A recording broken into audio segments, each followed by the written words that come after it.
Olá, olá, bom dia, bom dia. Hoje é dia 16 de agosto e nós vamos falar que ninguém é digno de grandes vitórias se não aprender a agradecer pelas dramáticas derrotas. Não há céu sem tempestade, nem caminhos sem acidente.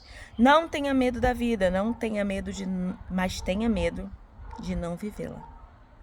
Tem muitas pessoas que não saem de casa com medo de alguma coisa. Eu lembro quando eu era criança, que teve um acidente em São Paulo de avião. Uma mãe e uma filha tinham saído de casa e o avião caiu em cima de uma escola, de uma área habitacional. E ela falando que o marido, a moça entrevistada no jornal, falou assim: meu marido estava em casa. E ele dizia, a Belinha, bagunçando o nosso coreto hoje, e ele dizia que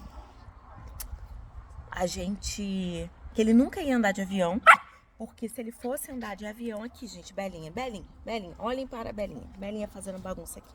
Ele dizia que nunca ia andar de avião, porque ele tinha medo de morrer de avião. E aí o avião cai em cima da casa dele e ele morre de avião.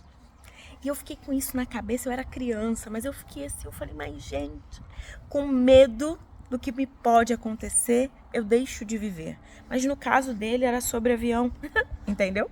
Belinha, só um pouquinho, para de me morder, Belinha. Era pra andar de avião.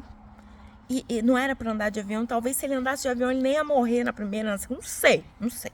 Mas eu tô dizendo que o medo do sujeito fez com que trouxesse pra ele a profecia e tornasse a profecia realizável, entendeu? Com medo de morrer de avião, ele morre de avião, ele atraiu isso pra ele. Agora, Irlânia, foi só uma coincidência. Mas na hora que a mulher dele deu a entrevista pro jornal, foi isso que ela disse, a coincidência, entendeu? Foi isso que eu gravei, até porque eu não tenho acesso a essa pessoa. Mas eu era criança e essa história nunca saiu da minha cabeça. Então, assim, não tenha medo da vida, tenha medo de não vivê-la intensamente, entendeu? Então, não tenha medo da vida, não tenha medo quando o cachorro estiver mordendo teu pé, entendeu? Vai afastando, né, Belinha, o pé e vambora fazer a live. Vamos lá. Fundamentos em seu alicerce histórico. O eu, como gestor psíquico, deve desenvolver os mais diversos níveis de habilidade para escolher amizades, objetos, ambientes, situações, tomar atitudes, reagir, calar, falar, traçar caminhos, sonhar, alegrar, alvos, atuar dentro de si e compreender, agir e recusar, moldar a vida e a história, se acomodar. Tudo isso faz parte, né? A vida, ela não é produzir, trabalhar, não. Ela é descansar, ela é sonhar, ela é descansar, reagir, agir, ficar dentro, compreender-se, recuar, modificar a história, se acomodar. Isso é a vida. Eis o grande e inevitável paradoxo. O Homo sapiens, ao longo da história, aprendeu a decifrar sua inteligência para atuar no teatro social, mas não aprendeu a atuar no teatro psíquico, a gerir a grande peça intelectual. Somos tímidos espectadores, onde deveríamos ser ágeis atores. Nós temos tanto medo de dizer não para o outro, às vezes. A gente não diz não para ser aceito, para pertencer. Só que a gente esquece que toda vez que a gente diz sim para o outro, com vontade de dizer não, e aí a gente acaba dizendo sim para o outro e não para a gente morre dentro da gente. A gente vive para o outro. Mas será que vale a pena o tempo todo da nossa vida viver para o outro? Agir pelo outro? Crescer pelo outro, ampliar pelo outro?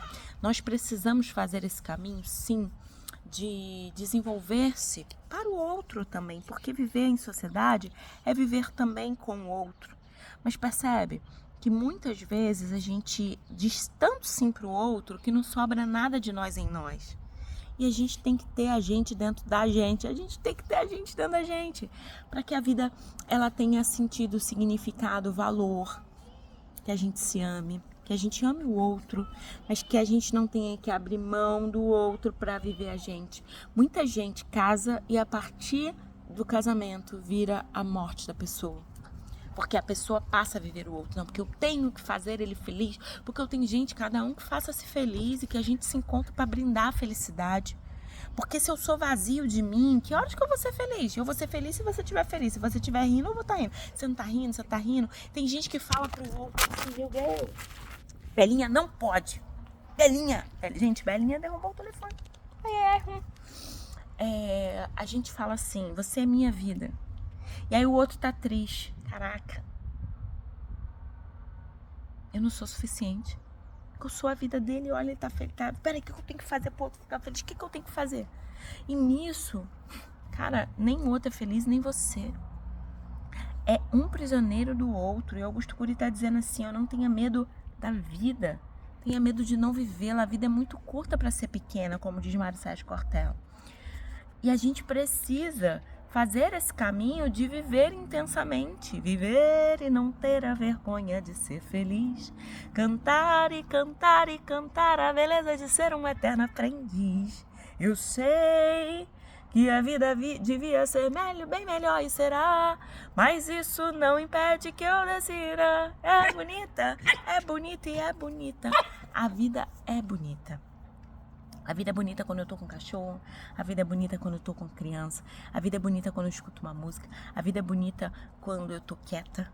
A vida precisa ser bonita porque a vida é polar, a vida tem vários polos. Deixa eu te falar uma coisa. Teve um dia que eu tava muito triste mesmo, eu tava com uma depressão. Eu tinha perdido pessoas queridas, eu tava vivendo mal, eu tava mal no meu relacionamento, eu tava mal em muitas áreas da minha vida. E eu fui numa padaria.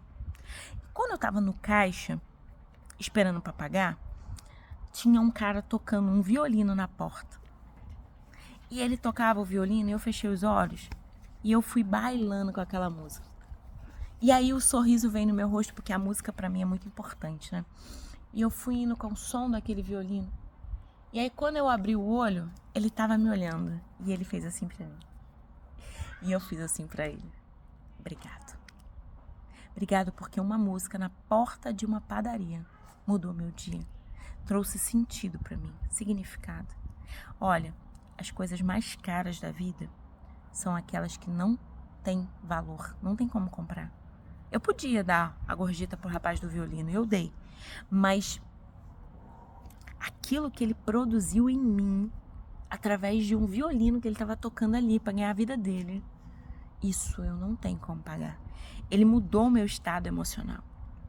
E às vezes a gente só precisa se abrir e parar de dizer, eu ficarei muito feliz quando eu estiver lá na Torre Eiffel em Paris. Olha, você pode, mas não permita que seus dias sejam vazios de alegria e felicidade esperando lá em Paris para ser feliz, porque você não vai ser. Você fica assim, ó, porque em Paris. Chega em Paris, cara, 5 dias, 10 dias, 15 dias, passa assim, ó. Aí você volta. Fica olhando as fotos. Ai, porque quando eu tava em Paris...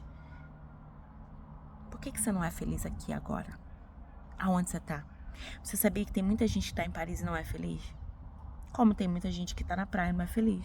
Tem muita gente que tá no estádio vendo o jogo do futebol e não é feliz.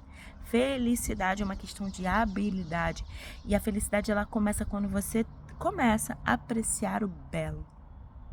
Aprecie o belo. Aprecie a vida. Aprecie você. Descubra o que você gosta. E não condicione a sua felicidade. Apenas seja feliz com um cachorro, com uma criança, com um passarinho cantando, andando de bicicleta, se movimentando. Deixa eu te falar. Se a felicidade ela tá em algum lugar, você vai encontrar ela quando você começar a se movimentar, sair desse quarto e ir pra vida. Lá você vai encontrar a felicidade. Combinado? Então saia hoje para encontrar a felicidade. Beijo pra você e até amanhã.